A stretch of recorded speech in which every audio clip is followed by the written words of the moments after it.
Viewers আসসালামু আলাইকুম। আজকে আপনাদেরকে আমি দেখাবো তালের বড়া বা তালের পিঠার একটি অসাধারণ রেসিপি। প্রথমে আমি 2 কাপ তালের রস বা নিয়ে নিলাম। তারপর 1.5 কাপ পরিমাণ শুকনো চালের গুঁড়া নিলাম। এখন এই দুটা ভালোভাবে আমি মিক্স করব। মিক্স করা হয়ে গেছে, কিন্তু আমার একটু শক্ত হয়ে এসেছে, এই জন্য আমি আরও আধা কাপ তাল এখানে দিয়ে দিলাম, তালের রস, যাতে আমার ডোটা একটু নরম হয়। সেজন্য আমি আরও আধা কাপ তালের রস এখানে ব্যবহার করলাম। এখন এটাকে আমি ভালোভাবে আবার মিক্স করছি। তারপর আমি 1/2 কাপ ময়দা, 1 কাপ পরিমাণ নারিকেল কুচি, 1/2 চামচ লবণ দিয়ে আবার ডোটাকে ভালোভাবে মেখে নেব।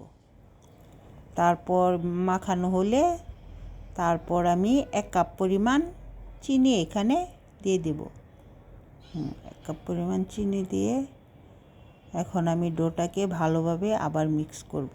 এটাকে বেশি শক্ত করা যাবে না, আবার বেশি নরমও করা যাবে না, যাতে হাতে নিয়ে এটা ডোটাকে তেলে ছাড়া যায়। এখন দেখেন আমার ডোটা কত সুন্দর হয়েছে।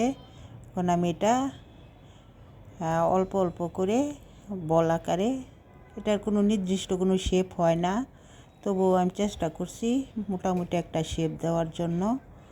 এখন এটাকে আমি তেলে ভালো করে ভেজে নেব।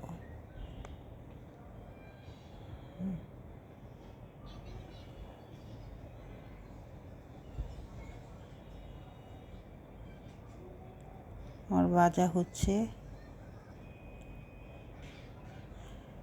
আমি এখানে কোনো বেকিং সোডা ব্যবহার করি নাই। আমার তালের বড়াগুলো এমনিতেই ফুলে উঠেছে, দেখেন। বেকিং সোডা আসলে দেওয়ার তেমন কোনো প্রয়োজন নাই। এই যে দেখেন আমার তালের বড়াগুলো।